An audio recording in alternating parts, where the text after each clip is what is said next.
जय मसीह की मेरे प्यारे दोस्तों। 38 वर्ष के रोगी को चंगा करना। इन बातों के पश्चात यहूदियों का एक पर्व हुआ और यीशु यरूशलेम को गया। यरूशलेम में भेड़ फाटक के पास एक कुंड है जो इब्रानी भाषा में बैतसदा कहलाता है। उसके 5 ओसेरे हैं।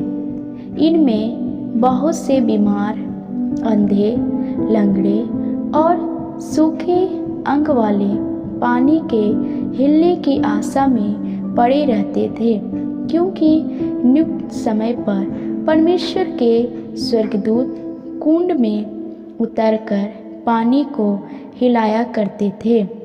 पानी हिलते ही जो कोई पहले उतरता वह चंगा हो जाता था, चाहे उसकी कोई बीमारी क्यों न हो। वहाँ एक मनुष्य था जो 38 वर्ष से बीमारी में पड़ा था। यीशु ने उसे पड़ा हुआ देखकर और यह जानकर कि वह बहुत दिनों से इस दशा में पड़ा है, उससे पूछा, क्या तू चंगा होना चाहता है? उस बीमार ने उसको उत्तर दिया, हे प्रभु, मेरे पास कोई मनुष्य नहीं कि जब पानी हिलाया जाए तो मुझे कुंड में उतारे, परंतु मेरे पहुँचते पहुँचते दूसरा मुझसे पहले उतर जाता है। यीशु ने उससे कहा, उठ, अपनी हाथ उठा और चल फिर। वह मनुष्य तुरंत चंगा हो गया और अपनी हाथ उठाकर चलने फिरने लगा। वह सब्त का दिन था, इसीलिए यहूदी उससे जो चंगा हुआ था कहने लगे, आज तो सब्त का दिन है, तुझे हाथ उठाना उचित नहीं।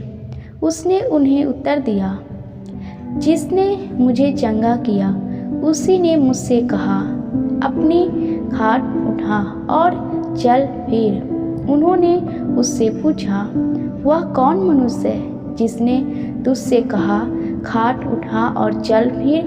परंतु जो चंगा हो गया था वह नहीं जानता था कि वह कौन है, क्योंकि उस जगह में भीड़ होने के कारण यीशु वहाँ से हट गया था। इन बातों के बाद वह यीशु को मंदिर में मिला।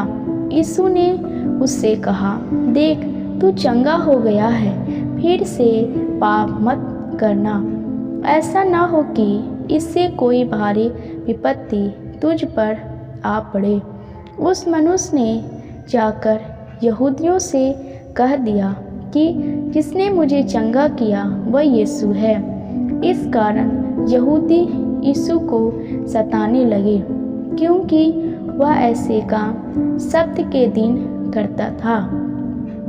इस पर यीशु ने उनसे कहा, मेरा पिता अब तक काम करता है और मैं भी काम करता हूँ।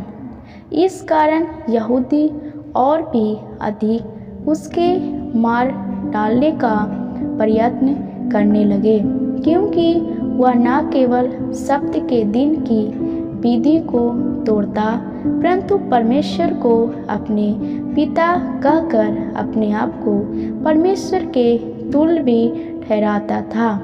यूहन्ना 1 से लेकर 18 वचन। परमेश्वर इस वचन के द्वारा अब सभी को आशीष दे। आमीन।